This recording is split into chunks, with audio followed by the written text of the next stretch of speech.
What's up guys, Sub-Zero here, back for another VOD review, and today I got something special for you guys. This is a VOD review from Title, the former world champion, because he was playing in the Flux Masian Cup. So this is a tournament that has a bunch of Japanese players in it. It's also, I think it's one of those like sort of sub-regional tournaments that qualifies into the Tacticians Cup in the APAC region.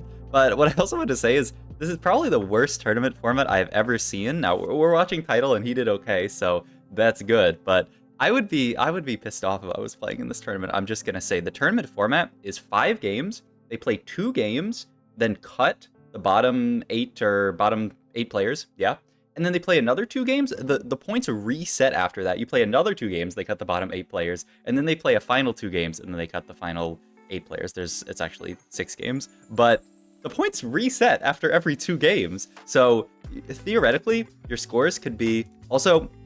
I just want to say, it's this new Forge Augment, the Living Forge Augment here. This Augment is so good, and I really want to see how Title plays around it. Let's just look at his first Ornn item here. Diamond Hands, I feel like it's just a fantastic pickup early. Collector with this kind of opener seems okay, but I feel like you just Diamond Hands, throw this onto your Koboko 2 that you have, make a Gargoyle, and boom, you're in business. But we'll see. We'll see what Title takes here. It's econ generation, it's tankiness, it's so good. But yeah, just to like explain to you guys how bad this tourney format could possibly be, your scores could be 1-1, 1-1, 5-5, and you would get eliminated because you would be in the bottom half in that last 2 game sample of 5-5, which is just quite funny to me. But I mean, also sad for anybody who got eliminated with like a similarly good scoreline. But in any case, we're watching Title. He did pretty well in the tournament, and I mean, this is a fantastic opener. I'm gonna hope that Exalted isn't relevant because it just has the champion names in Japanese, so I cannot read this. This is on kill or on death, 50% chance to drop gold. We're gonna go with the on kill because we're pretty confident in our board, right? We have 2 bruisers, we have 2 trick shots here, we're scouting around the lobby, we see an umbral. I mean, we have this Living Forge augment, and so I wanted to talk about Living Forge this game because Title just saw that augment and he said, I want this. So there's a lot of different angles you can play with this augment. It's in my opinion, quite hard to play around because you do have to be aware of all the different angles that you can play, but it's also so good just because of that. You know, it can enable insane angles if you know how to play it and you understand what comps actually work with it. So the one that I've seen a lot is like Lilia. Now we have just tank items stand right now and Rod open. The only thing is it's a little bit hard to get to Lilia from here. We don't have any of those supporting units, but Lilia is really nice with this. Sniper's Focus good on Lilia. Mana Zane I think is fine on Lilia. Zanya's is okay on Lilia. All the tank items are good on like Nautilus. If you play around Annie, they're good on Annie. Yeah, it just makes use of a lot of the items really well. The only downside is you can't really use the AD items super well. But yeah, Title looking at pre-leveling here, yeah, I think it is the correct call. There's no reason not to pre-level here. We don't really have anything left to add on this board. You could throw in the Win Streak Fortune, actually, which would not be terrible. But yeah, I mean, with Rod open here, I do think it's pretty reasonable. Yeah, we make a Morello here, and we can angle... I mean, you can still angle anything from this spot. I actually love this Morello take, right?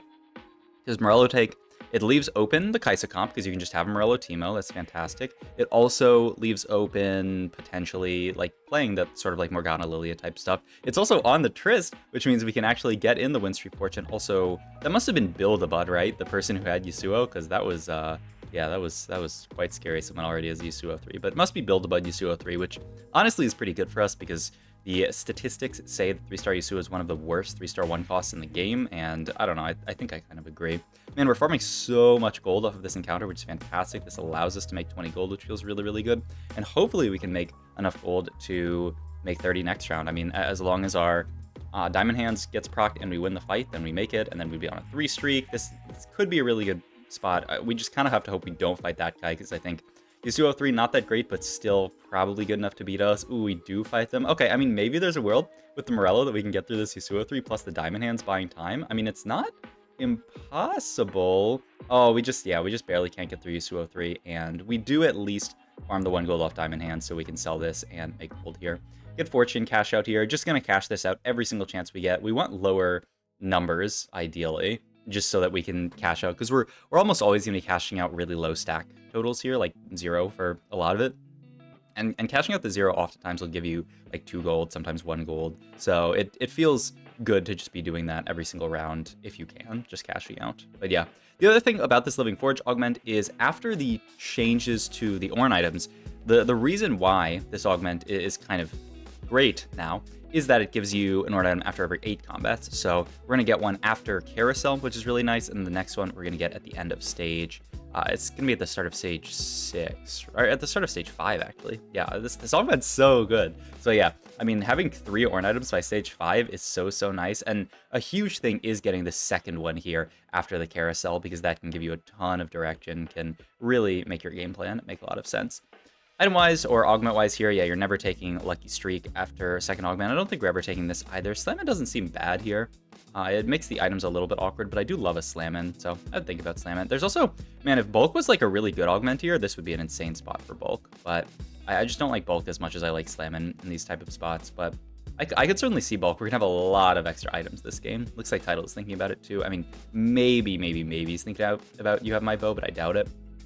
Oh, and yeah, we get a full Warmox here, which is fantastic. I mean, yeah, we can play anything from this spot. The big question is what our next item is. We can easily play Kaisa from this position with these just being our Galio items, and it'll be a tanky monster. We could still play Lilia, and these items just go onto something like a Nautilus or an Annie or an Alawi. So yeah, it really just depends on what our items look like, what our shops look like. So good on Tidal, playing a really solid game of TFT, preserving HP, taking good augments, playing for win streak, and slamming really flexible items. I mean, the spot looks fantastic here. And now we have Slammin, which is just going to make it really easy for us to get to 8 with a ton of gold this game. Like, we are going to be rich this game. So yeah, excited to see what angle he ends up playing here. Also sort of depends on Carousel, right? Imagine there's like a random Kaisa with glove off Carousel that we get, though. I don't know, maybe somebody else would want that. We'll see. I mean, the Kaisa comp, I think there are a decent amount of haters of it because it's still not like amazing, even though they buffed it a little bit this patch. I still think Kaisa's pretty solid. Like, she's decent. She's definitely not something that you're like happy to angle for every game, but like she's definitely something that you can play around. I feel like this patch and even last patch was just so much more flexible than I gave it credit for.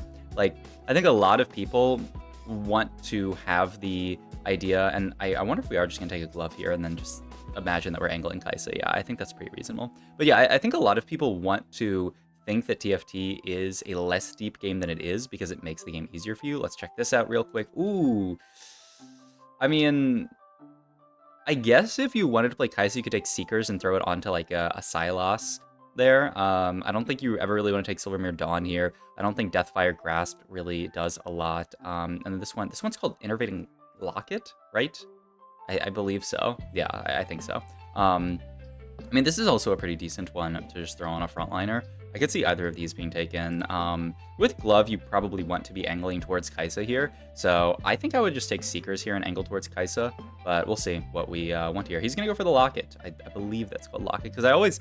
Yeah, there's Innervating Locket, and then I always get it mixed up with the other one that that makes your guy really, like, huge. The one you put on, like, Tom Kench and stuff like that. That's Forbidden Idol, I think it's called. Yeah, I know by the pictures, but the names...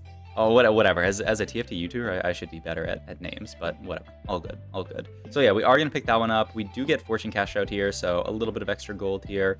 For a second, I was like, oh my god, our Fortune Cash out was 5 Radiant items. How did that happen?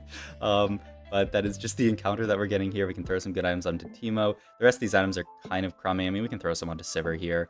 Yeah, the Sterex and this just sitting on frontline here. But yeah, I mean, I think Innervating Locket pretty good as well for just some kind of frontliner in either comp like we're talking about. With this glove, though, I really think we should be angling Kaisa if we can. Also note that we're going to hold on to this Ashe there. I love this. Just super flex play out of Tidal here, saying, you know what, we could easily angle Ashe here as well. He's holding on to the Bard as well for the Kaisa angle. So yeah, he's just gonna keep it all in mind, take another cash out there, get a little bit more. I fully expect us to not make Bard 2 here because we're not sure what we're playing yet.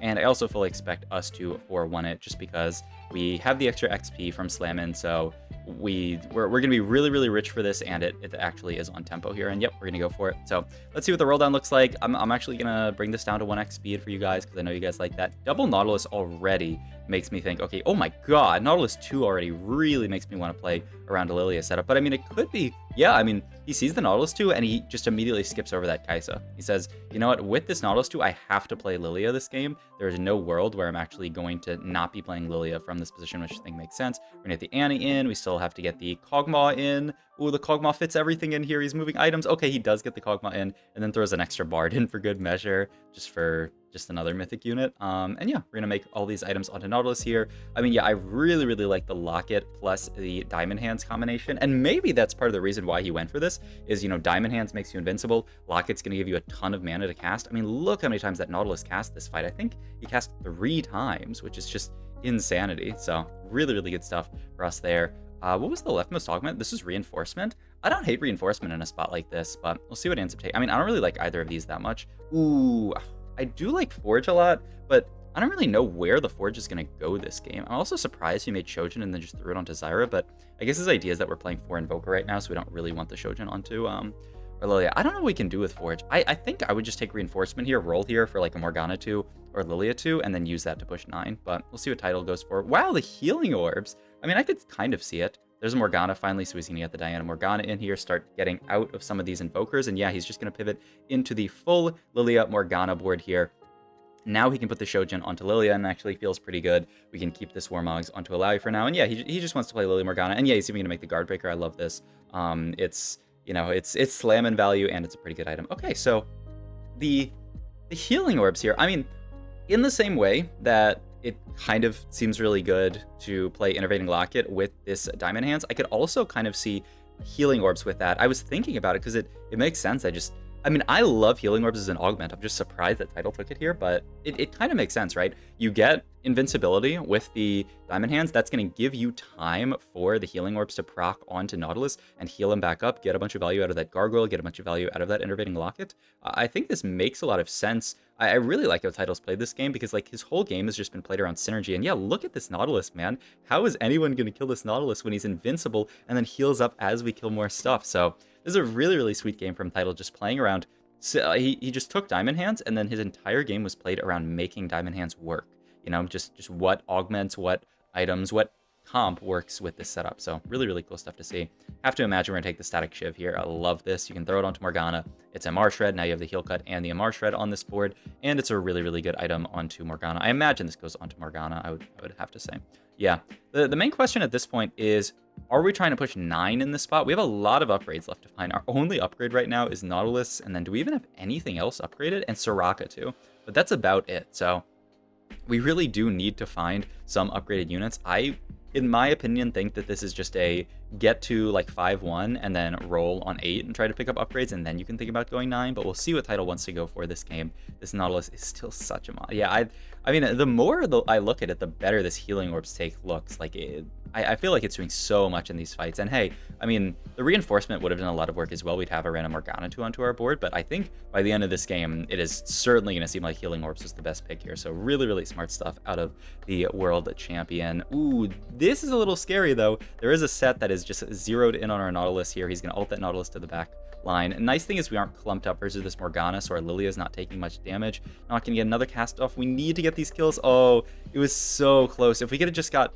a few more of these kills, like 1 or 2 more kills, Healing Orb proc onto the Nautilus there, we would have won that fight because we would have had better frontline than Lilia could have killed more stuff. But really, really close one. Any upgrade would have swung that fight. Oh, and it looks like he's just going fast 9 in this position. He says, my spot is good enough. I can find these upgrades on 9. I don't have to worry about finding them on 8. And yeah, he's got a good amount of gold here. That's going to be Janna too, which is nice. He's got Chain open here, so I guess we're going to go something like Vow and just get like a Alawi cast. Honestly, you could even Vow Morgana here. I wouldn't hate it that much just to get her casting faster. Looks like he's just going to go for the real tank item, throw it onto Alawi. I think this is reasonable as well, but I kind of like the Vow Morgana tech. Get an earlier cast off on her. She'll be pretty tanky with the Healing Orbs. And like Bramble Vest onto this Alawi, I don't think is that crazy. Wow, that was... What happened to our Diamond Hands that fight? It looked like it just got like one-tapped. I barely even saw it proc there, but hey, we're going to go level 9 this round here. We have a lot of gold to roll with. We also do have the Slammin' XP, which I think is part of the reason why we want to go 9 here, is we actually do have a lot of econ to go 9 with here, and we do pick up the Lilia too. We also have this Ornn item open, so we're going to see this. We want something that we can throw onto Morgana, ideally. I don't dislike DFG that much here onto Morgana. It means that we can DFG the target. Like, we're going to DFG this Amumu, and Lilia's also hitting the Amumu, so I think it's actually fine. And, I mean, yeah, I don't really care that much for an Innervating Locket onto someone like this Alawi here. So I think this makes perfect sense. We're going to win this fight. We're also holding on to these Nautiluses here, maybe? Yeah, we're going to hold the Nautiluses here. And we opt to get a Hui in here because we're going to play for Nautilus 3. Oh, okay. I like it. We just have to live for 4 rounds. And then on the 3rd round, we can roll down, try to pick up a couple more Nautiluses, 3 more Nautiluses. And if we do, then we have Nautilus 3. So that's really, really nice stuff from Tidal, playing for the 3-star 4 cost. The Hui also fits okay onto this board. He's just another Mythic unit, so he's benefiting from 3 Mythic. Not crazy, but not terrible. This Healing Orb's doing a lot of work, but is it enough? No, the Cinder's going to end up winning out that fight. I mean, hey, we are playing just a random Hui on our board when we could. Ideally, you would have like a Rakan in, you'd have like a Wukong in. Those are some really, really good units to fit onto this board. Item-wise here, I like Nashor's a lot. Yeah, just 3rd item onto Morgana here is fantastic. I think I would have preferred a regular mana item, but it just doesn't exist here, so Nashor's is good enough. You can live with that. And yeah, we are actually just going to roll it to 0 here, try to pick up some upgrades here, because I think Tidal's a little bit afraid after that last fight that we actually might have some way of going bot 4. Also, like as I've talked about, ooh, and yeah, there is the Wukong, and we also, ooh, I love this so much. We hit the Hui too, and we're immediately going to transfer items over. I think this makes perfect sense. And yeah, Hui's just going to sit on our board. We're going to look at duplicating this Zoe. I mean, really, really smooth stuff there from Tidal, not getting stun locked by hitting extra units. He realized that the Hui 2 is obviously going to be a better holder than the Morgana, and this might have won him this fight. Like, if he doesn't have those items on Hui 2, he might have lost this fight. But yeah, I mean, I think in this format, it's quite likely that Tidal says, I need to play for placements. This is game 2, I think. So he just knows that he needs to, like, not go 8th here, and he'll make it on to the next round, which is, what, like I said, it's such a weird format, and I kind of hate it, but it does allow us to watch Tidal play, and when you get to watch the world champion play 6 games, I didn't actually talk about this at the start of the video, but if you guys don't know who Tidal is, this guy has an argument to be made for the best TFT player of all time. He won in set 9. He won set 9 worlds and went 2nd at set 8 worlds, and was at set 6 worlds and went like top 32 in set 6 worlds. Like, this guy has probably the most consistent performance of any TFT player in the world, which is just so wild. We pick up the Zyra here. We're considering getting it in. You'd normally have it in over the Hui, but can't really cut a Hui 2 at this point. I mean, maybe if we roll down and just hit Zyra 2, we can move items over. Item-wise here, I like a Redemption here just to juice up our front line even more. I don't really see anything else that I'm that excited about. Yeah, so this looks good. It looks like Tidal's maybe looking at the level 10 here just for the max cap, just to get the Zyra in. I mean, it certainly makes sense. The question is, can we get there? I mean, this board looks pretty scary with a really strong Heavenly setup, and yeah, they just blow through our front line. Even the Diamond Hands, man, yeah, they just destroy everything. We're down to 7 HP. Hopefully someone else dies here. Yeah, top 3. We are going to have the Morgana too. We also get Encounter here. Working out with set makes you bigger. Very nice. Okay, I mean, nothing wrong with that. It's a chill one, but yeah, we still can't level here. So, and I mean, at this point, there's really not much to roll for. You can roll for the Wukong too, but I think Tidal just has to risk it. Yeah, he just has to say, I'm just gonna sack. If I lose this fight, I lose. But like, what am I rolling for here? Wukong 2? Wukong 2 is really not going to make an influence on this fight. We just need to get good positioning here so that Lilia can potentially snipe this Irelia. Don't think Lilia is sniping Irelia. Also, the enemy backline is walking straight to our Lilia. This is like worst case positioning. Yeah. Oh man, that's so rough. Our Nautilus doesn't get to tank for frontline at all. I do think with better positioning, we could have actually won this fight, but rough positioning. It happens, and it'll be a top 3 from Tidal. But this is a really cool game that shows you how to play around this Living Forge augment, how to play around this Lilia Morgana comp more. I love the flexibility from Tidal this entire game, saying I'm down to play whatever on my level, my stage 4 roll down. I think that was beautiful. Allowed him to increase the chance that he was going to hit right, because he could play anything from that spot. So hope you guys enjoyed this video. If you did, please like, comment, subscribe. Check out my Twitch and all my links down below. Thanks for watching.